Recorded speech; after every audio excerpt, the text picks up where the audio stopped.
Check, check. Now I do. Yeah. Ooh.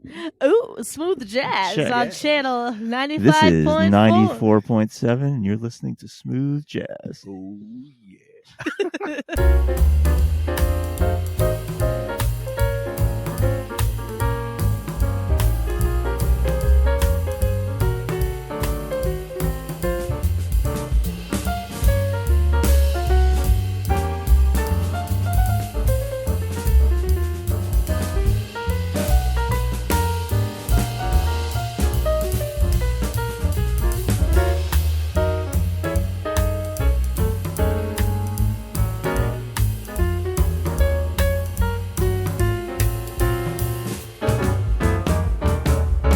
Welcome to the knowHis podcast. I'm Father Michael. And I'm Molly. And I'm Father Josh. No, you Oh. guys have to raise your Cheers. Crud. Oh, whoops. crud. People don't say crud much these days. No, got to keep it clean. Do know? you say crud more than crap? Just to be funny. Okay. It is I think it funny. is funny, so good Yeah. job. Oh, did Thank it. you. Thank you. I say nuts Please laugh. for that reason. Yeah. I think I say crap most of the time. Yeah. You're so foul-mouthed. Isn't it kind of isn't it kind of funny how like we just like that filler word, it's just always something to do with poop. You know what I Yeah. mean? Like that's Yeah. what all of them mean. Shoot. Yeah. It's And true. the other one. Well, yeah. Bleep. Just kidding. I don't know. I think that's a funny thing. Why? These are the questions I Just- have about life. Deep questions. So that's our Yes. topic today. Yes, is poop. Poop. People immediately shut this off. Yeah. No, but Father Josh has been on here before. Have you explained who he is? Probably. Maybe not. When he was on here for the first time, I think. Yeah. Yeah, I thought we did kind of an intro to Oh, yeah, we did one just about Oh, him. Yeah. Oh, okay. Yeah. Right. You Yeah. did. You were the telling me best that. episode. He, Yes. Objectively. he lives here. Mm-hmm. He's a And priest. This is true. So I, as you all know, worked with Father Michael at the school that we were at for 3 years. And then he took a different position at the school and Father Josh took his position. So And we're all here now. We're and shaking here we our heads are, on a nodding together. podcast. Yes. But we're talking about angels and demons today, which is a cool topic. And Father will recall, Father Josh, I have to clarify which father, that I went to Mass this morning and saw him afterwards. And I was like, we should have you on to talk about angels and demons. You know, like, about this, right? Like, so, because I know what an angel and a demon is, but I couldn't, like, sit on here by myself and talk about it. So he was like, yeah, and then it ended up being today. So why did I ask you? Like, Okay. what did I know? How did I know these things? What is your knowledge from all of that? Right. Okay. So, yeah. So, kind of how it all started was a couple years ago. I was in another assignment and I had to do our CIA. And they picked the topic angels and demons they wanted me to teach on. Oh. And I was like, great. I don't know anything, you know? Perfect. And so I did a bunch of study and research on it to put something together. And then shortly after that, COVID hit, if you guys remember that. Right. I've heard of it. Yeah. Yeah. Good times. So COVID hit and everyone was in lockdown. And basically, to make a long story short, my siblings and I started a YouTube channel trying to reach mainly teens, actually. And so we started this YouTube channel. Thaddeus HQ is what we called it. Link in the bio. No. Yes. It Right. will Will be in be. the show notes. Okay. And if yeah. you're not watching it, he's wearing a Thaddeus HQ Thaddeus. hoodie. Oh, you made Hoodie. merch? That's awesome. Well, for us. Yeah. That's awesome. Yeah, That's so fun. Okay. So it was mainly my brother Gabe and I, though my brother Bobby helped out too. And actually a lot of us have been involved. I won't go through the whole thing. But one of the very first things we did is we did a mini series on angels and demons. And I was taking a lot of the stuff that I learned and we were putting them in like 10 YouTube sized episodes talking about angels and demons. Mhm. Yeah, so that's kind of how I got into it. And Yeah. I was telling you about that. And so you were like, oh, we should talk about it. Yeah. Okay, great. Yeah. Cause do you know a lot about angels and demons, Father Michael? I know enough to like Be a priest. to be a priest to go into it. Like, it's probably one of the top classroom topics that I ever did, where like Like that you learned about? no, like if I'd go into a religion class at school and they just want to ask questions, especially around Halloween. It tends to get towards that kind of stuff, and I'm interested in it. I just read a book about it, actually, Oh, you were Nice. telling me which I about highly that. suggest. Yeah, What's it called? Which book? it's called Angels and Demons by Peter Kraft. That was one of the ones I read and based my stuff off Amazing. Perfect. Yeah. I guess It's I'm very gonna borrow good. a copy after this Very from good. one of you. Well, Peter Kraft's great too. Mhm. So So why, like, I don't know that we've ever, like, no, I think we have thought to talk about this, but it's just never, like, happened. We did one where we talked a little bit about, like, more like spiritual warfare. Yeah. Yeah. I'm gonna cough. Okay, I'm good. Excuse me. That was a weird cough. But one could ask the question of, like, why does this matter? Because I feel like I've always treated it as this thing of, like, I know a slight amount. I know what, like I said, I know what an angel is. I know what a demon is. mm-hmm. But there's so much more to know and learn about it that does obviously tie into spiritual warfare. Why is it good to know about? Mm-hmm. Is kind of, I guess that's my first question for you. Yeah, I would say probably the most important thing, and this is something I didn't realize when I was like first studying it, is just how much God gives us the angels to help us. Like we think a lot about the saints and praying to the saints, Right. but the angels as well, and we see them all throughout Scripture. I think from the angel side, it's cool too because it just shows how much God loves to use his creation to then minister to his creation, which is a very Catholic idea. Oh, I love it. Yeah. And so when I was beginning to study it and realize that it's like, oh man, there's this whole like spiritual world that it's not like just empty and there's God, it's that it's full of life. It's full of all of these different beings, and some of them he gives to us as guardians to basically be like our spiritual best friends and to walk with us.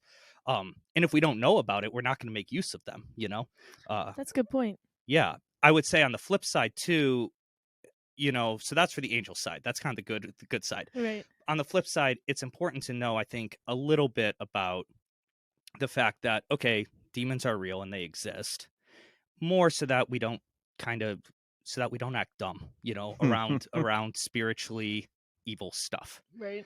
I found, and I would imagine it's the same for you, is that when people did ask these questions about angels and demons, they tend to be like 80% more interested in the demons. Absolutely. Yeah. Yeah, Okay. Yeah. definitely. Which is actually a huge shame because demons are boring compared to angels.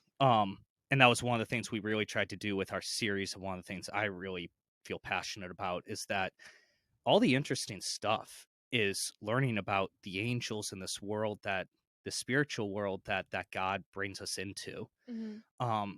And all you really need to know about demons is, yeah, they were like that and they disobeyed and they fell. And so, yeah, you don't want to treat them like it's just a fairy tale, like it's real, but you don't want to give them more power than they have. And you certainly don't want to obsess over it, because that's playing right into, the game. Yeah, exactly. So one of the big reasons we wanted to do our thing was to kind of clarify so that people could have hopefully a more middle of the road, view. Yeah. That's something. Yeah, when I hear people talk about spiritual warfare, it can tend to be an obsession with that part of it. That It's like there's a demon around every corner. Yeah. And just kind of like that. That's what it's about. It's about knowing all those things and having like tactics for. It is a fight against evil, but not really focusing on the fact that God is overwhelmingly more powerful, and therefore the good angels are part of that ministry and part of his victory that already exists. Right. Yeah. And I think that's a good warning that just to not give the devil more than he's due. Yeah. I think sometimes it's easy to be like, it is like when you realize it's a real, and I think sometimes want to pretend demons don't really exist, or like hell isn't real, and like we don't have to worry about it. So then when you realize like it is, sometimes it's easy to go too far in that direction of like, I need to be scared. Right. But really, at the end of the day, you only need to be scared if you are like choosing that path. Yeah. And we have the freedom. It's not like a demon's going to come and get us against our will. It's very much like our free will to choose what side we are fighting for, you know? Yeah. Especially because of, and this is something really important, those of us, when we're baptized, we're redeemed by Christ and we're clothed with Christ. the devil has no power over you unless what you give it to, what you give to him. Yeah. You know, and what in my view, I think the devil is quote unquote most powerful, right, in quotes, if we go to one and two extremes. The one extreme is if we think it's just a game, and so we start messing around with, I don't know, Ouija boards. yeah, exactly, Yeah. stuff like that, where basically he has his power in the fact that he's kind of hidden, and so you're kind of playing into his hands because you're not taking it seriously. Okay. Or the other time where he has the most power is when we obsess over it. You Mhm. know what I mean? Yeah. Yeah. So we don't want to do either of those things. Yeah. What I'm trying to think of how to ask. What knowledge, like thing that you learned about angels, Mhm. do you feel like has benefited you the most spiritually? Like Ooh, that you've taken with you since learning it? man, that's a great question. I could pick a couple of things. One thing on a very personal level is just how much of a gift, how real and how much of a gift your guardian angel is. And one of the things I saw, not that they use the term guardian angel, but I didn't realize how many times angels pop up in the scriptures, even in the gospels with Jesus, right? Mhm. When he's tempted in the desert, and after he's tempted, it's an angel who comes to console him. When he's in the Garden of Eden, not Garden of Eden, So many gardens. Garden of Gethsemane. Yeah. That's it. Yeah. It's really hard, and he's sweating blood, and then an angel comes to console him. Which was that, did Christ have a guardian angel? Probably, if he was human, that would have been a cool job for an angel to get. But How did they pick that one? Yeah. Right, I know. It's like, well, you won the lottery. But the idea that this angel, if it is his guardian angel, is coming, like that's how the Father chooses to show his love to him in that moment, with his angel coming to be with him. So, like, we are quite literally, we are never alone. And that was one of the biggest things for me. If I'm driving in the car and having an awful day or something, it's like I've got my guardian angel by my side. Mm. And not just there, if I'm really in trouble, to protect the car from getting in a crash or something, but there to console me if I'm feeling alone. That was one of the most helpful things, was, starting to pray to my guardian angel, if I was feeling really, really down or really lonely or even depressed, praying, console me. Or if I was feeling weak, give me strength. And it was amazing how that prayer worked. Yeah. That's beautiful. Yeah. And so I would say that was probably the most useful out of everything. Yeah, and that's kind of what I was wondering, because practically, how can we, not just know things, but I don't pray to my guardian angel. So it's Mhm. cool to hear things like that, of just being aware of it more allows you to make it more a part of your daily life in a way that's spiritually beneficial to you. Because I feel like we're doing ourselves a disservice when God has clearly given us this gift to not tap into that, Yeah. One of the things too, and again, a lot of the stuff I learned is what they call speculative Speculative. You got theology. Mhm. Yeah. The fact that angels exist is not speculative. That's like we believe that that's a fact. That's a teaching of the church. Now, a lot of how they're broken up into different choirs or hierarchies or things like that. There's some really smart people who've thought about it, but that's not technically the church says this. Like doctrine. Yeah, it's not doctrine. It's like, okay, that might make sense. So I just want to be clear. Yeah, Be clear on that's that. Mhm. But one of the things some theologians have talked about is that angels love being chosen as a guardian angel, because it's their it's their chance to be the most similar to Christ, because they get to serve. Mm. Where Christ lowered himself and became human. They can't do that. Right? They remain powerful. And they remain themselves, but they can walk with and serve of even a broken, fallen human being, and that's very like Christ. And so it's their closest way to imitate him, which is a beautiful thing. Yeah. Here's an interesting and controversial question, Ooh. but that I do think is important for people to know. I want to know if this may be the one that I was going to ask too. So go I ahead. feel like it. Do we become angels when we Oh, die? never mind. Oh, different one? We Yes. we addressed that. Good. And the short answer is no. And the long answer is heck no. Yeah. And it's I get why people think that. I think it's just because angels are, even in a secular sense, just this and it's beautiful, because I say in a secular sense, but it's really because it's like true. They're seen as like a consoling thing. It's something that makes people find a sense of peace when their loved one dies. It's like, oh, they're my angel in heaven. They've become my guardian angel. I get where that comes from, but angels are different beings from humans. Exactly. They're Yes. not like we could become saints. When we Right. go to heaven, we will be saints because saints are human, but angels are a different like species, Exactly. which is Yeah. important to clarify. So say my saint in heaven instead of my guardian angel in heaven. It's more Right. correct. Yeah. So that's not to get too philosophical. Do but, it. Okay, sweet. We do it sometimes. So kind of, and this is something I found really cool, just in terms of because I thought it was cool. But like you think of God creating creation, Yeah. right? And he has like, so there's the physical world that we see, and there's rocks and trees and grass and all that stuff, and even animals, right? And then there's humanity, which is kind of at the set at as like the pinnacle of it, stewards of it. But humanity is not just physical; we're also spiritual. We're both. We're body and we're soul. But then the kind of the teaching and understanding with the angels is that there's this whole creation that's spiritual. So it's not just empty up there. It's almost like you've got this whole physical world kind of at the bottom, and this whole spiritual world just filled with all these different beings at the top, and humanity's like right in the center in the mix of the two. And then when Christ comes and becomes actually human, it's like he redeems, he connects everything together. But this idea that it's not like we don't lose our place. We have that very special place of being both body and soul, being as human, being both physical and spiritual. And when we die, we don't lose that. Like we stay human, we don't become just these spiritual beings. Yeah. I think that's maybe one of the beautiful things about learning more about the angels. It makes us appreciate our humanity. Our humanity is a really good, incredible, beautiful gift. Yeah. And we tend to, it's funny because like this was what ancient Greeks thought, is like we die, we get rid of this body, which is what's holding us back. Manichaeism. Yeah, the evil body. That matters evil, and that's just like an old heresy. But the reality is that just like Jesus, all of us gets glorified, our body and soul. But then it ties right into the idea, and that was one of my favorite parts of Dr. Craif's book, was that if physical creation has this hierarchy that goes up to humans, then spiritual creation also has that goes up to God. Yeah. Right. Yeah. What was your question that you were going to ask earlier? Should we name our guardian angel? Oh, okay. That is a good question. Okay. I was thinking about that too. So I'm going to say no. And here is why. I'm going to say technically no.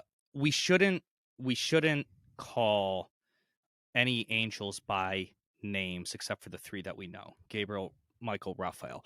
Now, if you name your guardian angel something that's not like, technically, if you just give it some random name like, oh, this is Ted, that's not really wrong. Now I kind of want to name my guardian angel Ted. Yeah, right. Just Ted. Where we get into problems, I should clarify this. Where we get into problems, what we definitely shouldn't do is we shouldn't like sit there in prayer and say, okay, guardian angel, what name shall I call you? And then start calling them the name that pops into our head.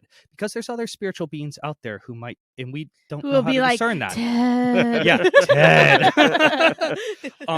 And actually, this isn't me just saying this. This was talked about and I can't remember the exact dates, but I think it was in the 700s. So pretty early on in the church. And it was Pope, I think, Stephen, who wrote about, because there was a lot, he basically clarified that as Catholics, the only angels we should call by name are the names that are given to us: Gabriel, Michael, and Raphael. That doesn't mean there aren't other angels. That doesn't mean we can't pray to them saying, my guardian angel. But we definitely shouldn't be asking for names of what comes. And I know in the Eastern Church, they have other traditions with that. So, but as Roman Catholics, we should follow that. Knowing something's name is important and significant. And so we shouldn't just decide to give a name or like seek a name that isn't ours to know. Exactly. And that's part of it. If it's kind of like, well, if I name it, I'm giving my angel a nickname. I don't know. To me, that sounds a little bit too cutesy for what angels really are. This incredibly powerful being. Yeah. Well, that's something too. Like every time they show up in the Bible, if they show themselves to someone, they usually flatten themselves on their face and start they're terrified. Yeah, they think it's God, Yeah. I saw this thing floating around on, and Was it an angel? Yeah. It was the ghost that touched your head last week. Oh, that's right. It was And my it- guardian angel. Maybe that was your guardian angel. He was just like, "Good job." Yeah. And it is not as like I didn't read where this came from. So this is not take this with a very large grain Very of salt. speculative. Yes, it is. But it was just interesting. And I don't know if you know anything about this. Like when we think of an angel, we all get the same perception in our head of what it looks like. Human with massive wings that Right. look like bird wings. Yes. But I do you know what I'm about to say? No. Okay. I saw this thing on social media of like a video. Have you seen it? These are like biblically accurate angels. Big biblically Yeah. accurate Oh, yeah. angels. They are terrifying. I don't know. Again, that's And what I'm that's saying. how it's that's I how don't it's know where described the in video, certain how did places, it, yeah, but it's the freaking creepiest, scariest thing ever. Yeah.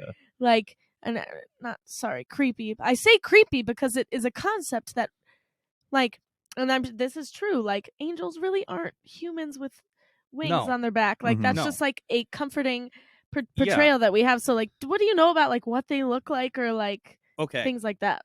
Yeah. So the wings thing, I think that's more of an artist thing because what it's trying to symbolize is the fact that they're not bound like something with wings can fly, right? Yeah. They can move.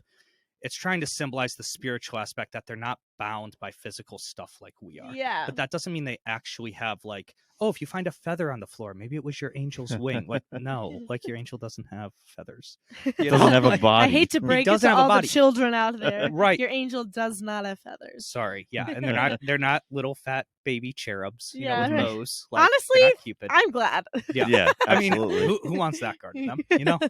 But no, but in all seriousness, like, well, angels, they're not physical at all. So what does that mean? They don't have bodies. So what do they look like? Well, they actually don't look like anything, which is hard for us to imagine as humans because everything we like think Everything of is looks like something. it looks like Yeah. something, it feels like something. Yeah. But they don't. But then when they appear, obviously we need some way to interact with them. So they appear in a certain way, in very different ways in the Bible. Sometimes it's like in the book of Tobit, Raphael just appears like he's another human person who's helping him. But then in like Ezekiel, there's like eagle head and ox head, Yeah, and eyes. And, wheels of eyes. yeah. Yeah, I gotta find that. It was a TikTok, of course, and send it to you because it's like.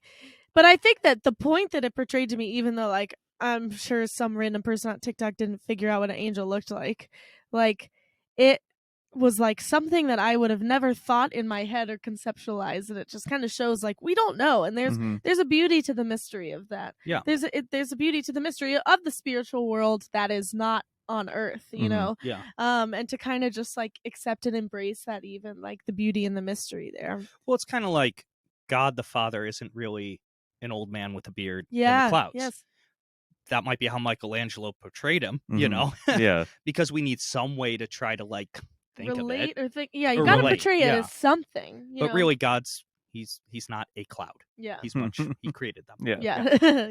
Drop mic. Drop mic. Two of my favorite images. There's it's up at Leonardo's, the coffee house. Ooh. The first one, it's the Annunciation, and rather than Mary and a guy with wings, Right. It's Mary and she's sitting on her bed, and then it's just kind of a pillar of light. Ooh. And that reminds me of my other favorite, which is from C.S. Lewis's Space Trilogy, where it's similar, like a beam of light appears to you, but it makes you feel like all the rest of the world is at the wrong angle, and that's correct. And because that's beautiful. the angels are That's in super tune cool. with God. That series made me think of angels in a whole different way. What's it called? The Space Trilogy. Oh, it's literally called that. I Yeah. thought you were describing this. No, Okay. and like the angels in that, they move planets and they're incredibly powerful. But when they appear to you, it messes with your sense of reality because now it's like, Oh, you're this is everything I 'Cause thought our was real reality wasn't. is you're at the seeing wrong angle. you're seeing a whole new. You're going deeper into reality and seeing something that blows your mind. Yeah. And I love that That is. image of it that we sense it, but it's like, oh gosh, this isn't human, and that's okay. It's Yeah, and real it's okay. aliens. It's Yeah. okay that's a little scary too, because like, Mhm. of course it is. If you're haven't seen or it's not a part of the reality we're used to, like Mhm. that might freak you out a little bit at first. What do they say to almost everybody? Do not be afraid. Yeah, do there's not a be reason every about single it. time. It's something to think about. Mhm. So while I want to focus more on angels than we have, what would you say is like for people who are kind of scared of demons, scared of how they can mess with us, want to protect themselves from demons. Like, what would you say like is essential for us as Christians to do to protect ourselves from like the negative spiritual realm and demon, aka demons? Yeah. So the very most important thing is stay close to the sacraments and try to live a moral life. Mm-hmm. And I know that sounds super basic, but honestly, that's like almost all of it. That's You know? it. Mhm. It's like it. God isn't like tricking us of like, oh, you need to No. do all these crazy things to spiritually protect Right. yourself. You It's don't like need to stay know close to me. the super secret prayer of Right. this thing or Mhm. something like that. Like, no. Yeah, it's stay close to him. And then I would say just there's just some good practicals of a good image is doorways. You might hear that, spiritually, that we don't want to open doorways. That which means just avoid things that, whether they appear like a joke or not, are attempting to put you in contact with like some sort of spiritual thing, things of the occult, Ouija boards, tarot cards, palm reading, anything like that, because there are real spiritual powers out there. You don't want to open a doorway and invite them in. Right. We don't say like the church doesn't teach like don't do palm readings because palm readings are bad. It's because of what they lead to, and rather, what I meant to say is because um, because demons aren't real, so don't play into it. It is precisely because they They are. are. Yeah, Mhm. exactly. And we should not expose ourselves to that. It's like it's not a joke. Like none of it is. Mhm. And so it's important to be aware of that. And if there's any parents listening, I encourage you to talk to your children about this, because I think at a young age, at least when I was growing up, I don't know if this happens anymore. Like it was just a thing like people did was like play with Ouija boards like for fun. Mhm. Yeah. Like it's just like this, I'm gonna do it. But even if you're doing these things with the best intentions, even if you're going to a reading just because you want to know what's gonna happen in your ear, in your Ear. what's will happen, like that's not bad to want to know that. That's not sinful in and of itself, but there are spiritual powers attached to that. It is a spiritual thing, and it opens doorways to things that are not good. Yeah, because essentially what you're doing in a spiritual sense is you're giving permission for that thing to I say enter. That doesn't mean like full blown possession or anything, but to Right. have a foothold in Yeah. your Yes. life, and you don't want that. Mm-hmm. The good news is that whatever you do, and no matter how deep, and there's been people who've gone really deep into the occult. I don't know if you know the story of Blessed Bartolo Longo. Yes. Okay, yeah, awesome story. He was a satanic priest, Mhm. very deep in it, Yeah. and ended up through the rosary, coming out, having this huge conversion, and now he's a blessed. Mm-hmm. Which shows no matter how deep you go Mhm. into it, like Christ is more powerful. Yeah. Christ is more powerful, but that doesn't mean. But be smart and don't open the doorways in the first place. Right. You're never too far gone. No. Which is always No. the message in everything Mhm. with the Lord. And that's a good thing to hear. I think I'm glad you mentioned speaking to parents, because even just like I'm not on TikTok. I see TikTok through Instagram, but just like the part of social media that I see directed at teens, there's so much new age stuff. And there's so much Now- like you see it in Netflix too. constantly, A lot of teen, yeah. like It's just so much, like yeah. crystals. Mm-hmm. I don't think it's as much Ouija boards anymore. I will say that, but it's like become a new thing. Like Yeah. crystals Quasi manifest. Manifesting. What's quaft? Witchcraft. Don't get into that stuff. Yeah. Don't get it. Manifesting is Yeah. a big thing. Mm-hmm. I think readings is a big thing. I Mhm. see that a lot. Like Yeah. these things that, and it's not like, I just want to hit home with this. It's not just like, oh, you're focusing on something that, like, it is literally for protection. It's Yeah. not just like this Yeah. rule of like only church. Yeah. It's like, no, like there's like dark spirituality tied to this that you don't yeah. want to get a foothold in There's your life. no with that. spiritual neutrality. Yes, Right. Like, that's to a good say point. like, Yes. oh, I'm just being Just being vibing. spiritual, just Yeah, vibing. just being Like, spiritual. Yes. Yeah, that's you. Yeah. There's only two ways to be spiritual. Yes. Yeah. I think just some other maybe helpful stuff too, some popular Catholic devotions that have a long history of being really good.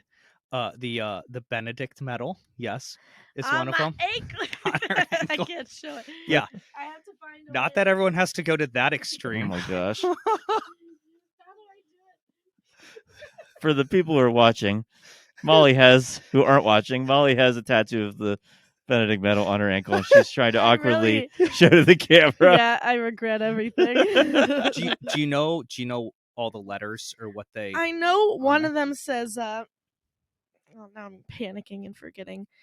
I don't remember them. Satan. Oh, do you Drink your remember? own Drink poison. your own Drink your own poison. Yeah. That was the motivation to get this. Oh, really? Was I just like was obsessed with that? Like that's the Yeah. coolest thing ever. Yeah. Like It's awesome. flip it around. So talk about Saint Benedict a little. Well, yeah, I don't remember the exact thing, but if you ever look at a Benedict medal, it has all of these letters on it, Mhm. and each letter I'm gonna read it. stands for a word in Latin. Where if it's all put together, it's a prayer in Latin. That's essentially like a almost like a minor exorcism. Mhm. It's all directed basically at the devil and to beat it. And it is hardcore. It is hardcore. Like she said, literally one of the things is like drink your poison yourself. Yeah. Mhm. Which is just awesome. Mhm. It's the coolest thing ever. Yeah, read the whole thing, Molly. Begone, Satan, never tempt me with your vanities. What you offer me is evil. Drink the poison itself. And it says here on this thing that I'm reading, there's no special way prescribed for carrying or wearing the medal of Saint Benedict. It can be worn around the neck, attached to a rosary, kept in your pocket. So I got the tattoo. So I have the medal tattooed on my ankle. And I carried one with me every day. Laughing at what I did 5 minutes ago. I carried one in my pocket every day, and I've always had a devotion to Saint Benedict. Yeah. And I was like, why not permanently mark my body with this? Yeah, I got one. It honestly okay. Here's a good question. I know we're running out of time, but why do we were just saying crystals, no, all of these things, but we're like, oh, carry a medal in your pocket for spiritual protection. What's the difference there? Because I can understand how if someone was listening could be confused by that. Sure. So why do we put value in an object for spiritual protection or things like that? I don't know. So anyone have any thoughts? Because it's not the object itself. Yes. Yeah. It's the devote. So particularly with the Benedict medal, literally it represents that prayer. Yeah. And it's connected to it. It's a way to remind us and to show a closeness to Saint Benedict, who is a very, very holy person. As Catholics believe, he's not just dead in the ground. He's very active.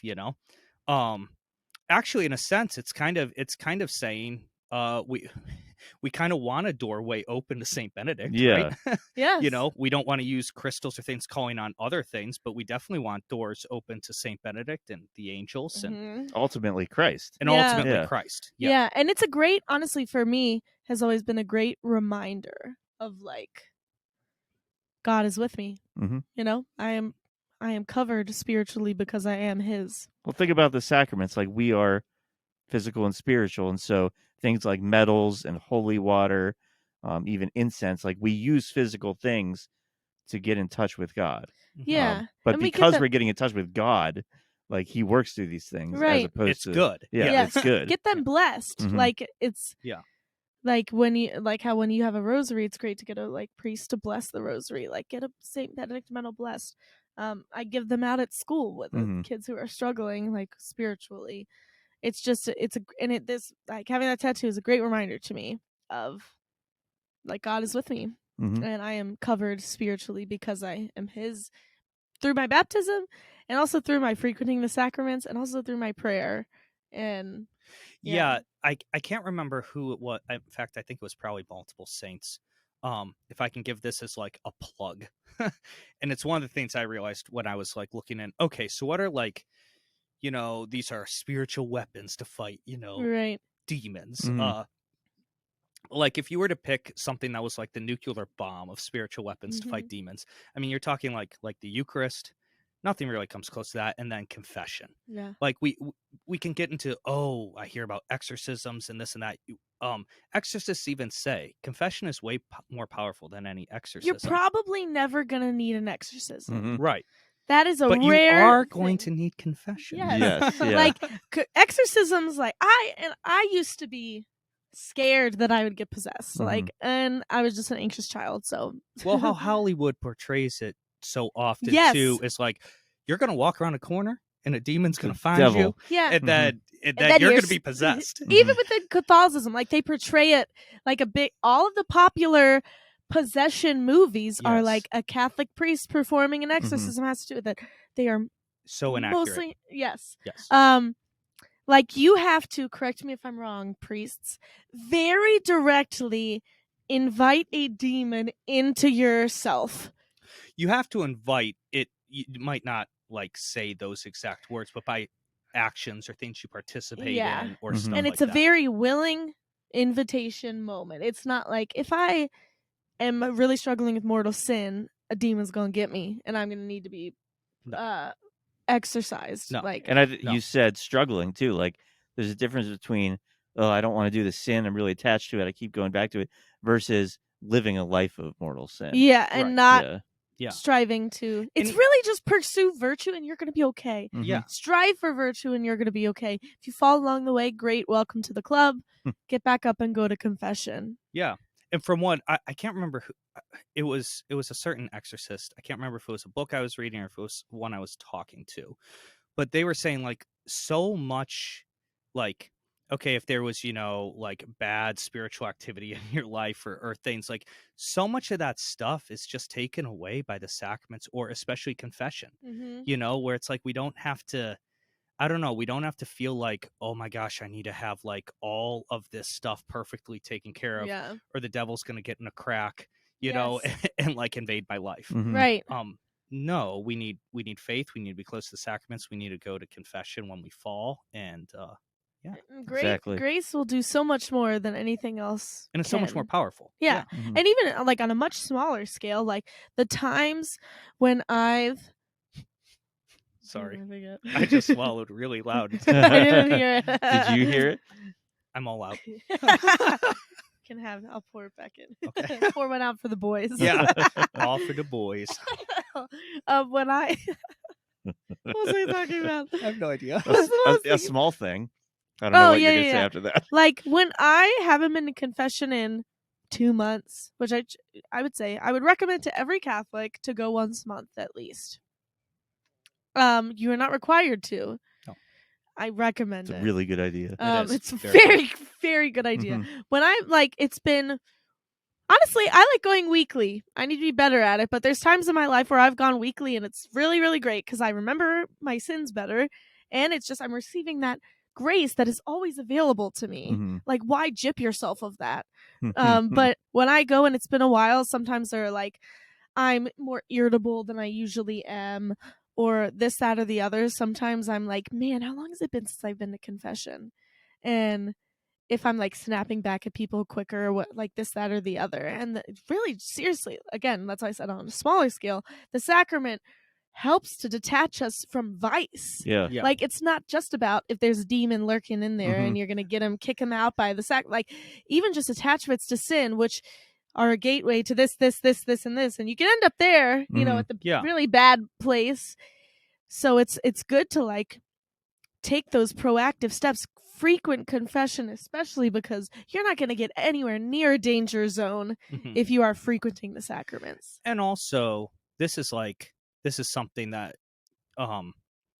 especially the early church fathers, and especially like the Eastern ones, focused a little more on. But like when they would talk about spiritual warfare and fighting like demons, they really were more just focused on like trying to live virtuously and fighting off sin, because that's what the demons really want. That's that's really where the battleground is. Yes. You know what I mean? Yeah, it's not a physical thing typically. No. Right. Yeah.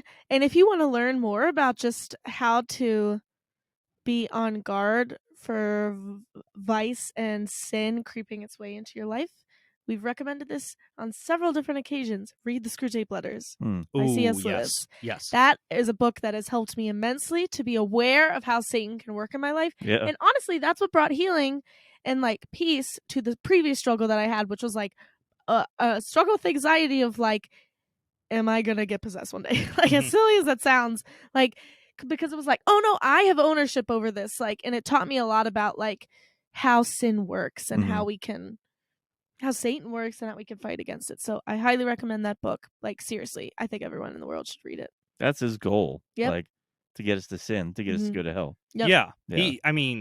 Yeah. Like the devil hates us. So like if we're, in pain or something, like he's going to want that. But way more than that, like what he cares way more than possessing someone or something like that is like he wants us away from God. Yeah.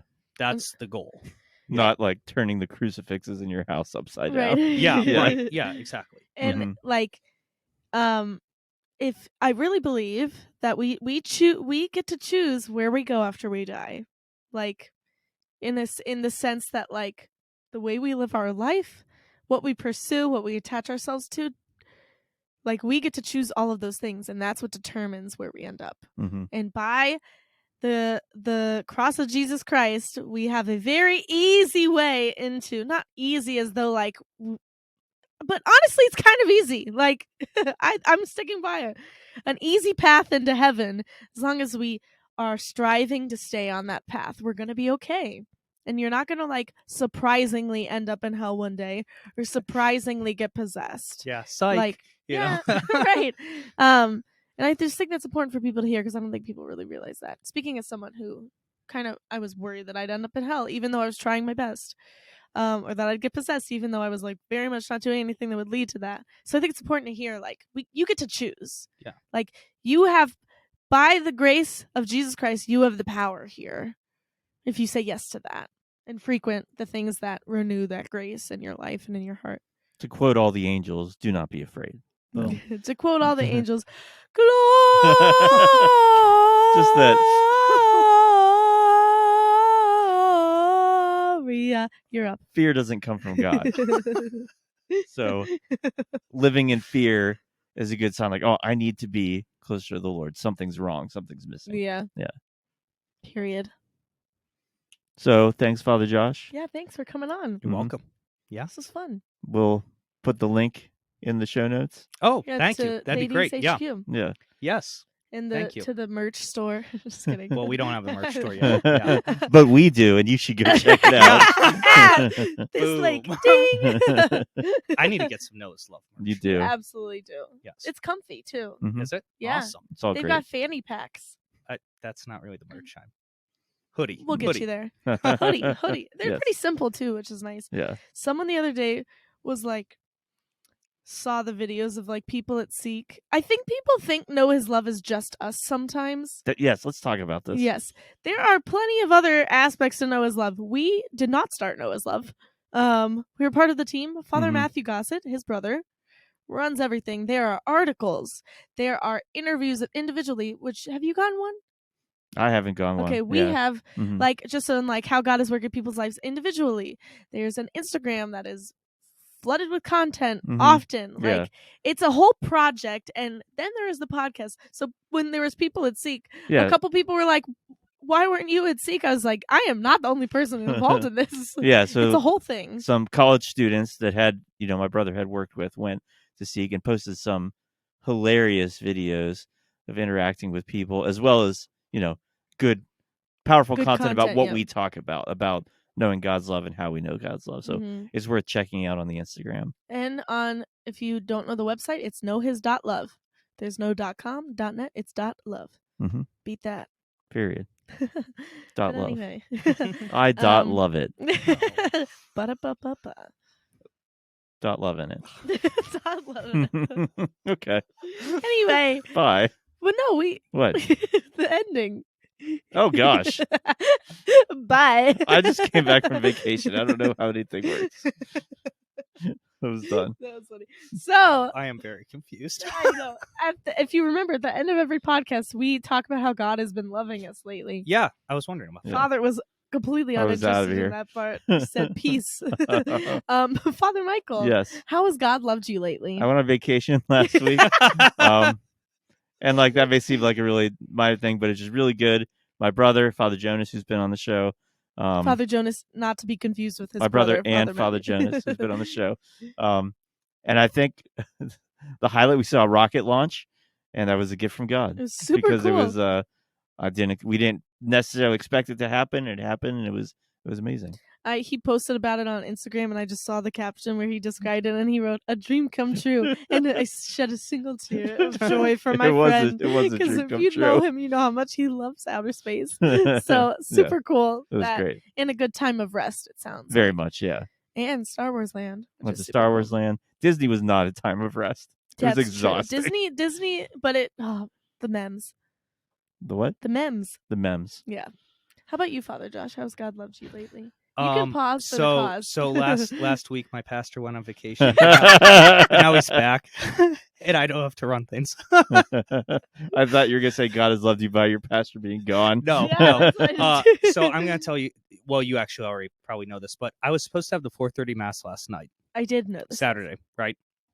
Yeah, I was supposed to have the 4:30 mass. I was scheduled for it, and I was pretty sick, had a cough. In fact, I had the morning mass Saturday morning, and it was an absolute train wreck. Like, I had to start whispering the whole Eucharistic prayer, because if I talked any louder, I would start coughing uncontrollably. And this man heard about it and offered to take the 4:30, just coming back from vacation and everything. And yeah, that was just really special. And thank you. You're welcome. Yes, God's love. I'll tell you after what I almost said. Great. Anyway, I was gonna make a joke, but I probably should save it till the podcast is over. How has God loved me lately? What has happened in the past week of my life? Let's think about this for a second. Wow, I'm really coming up empty here. I'm not.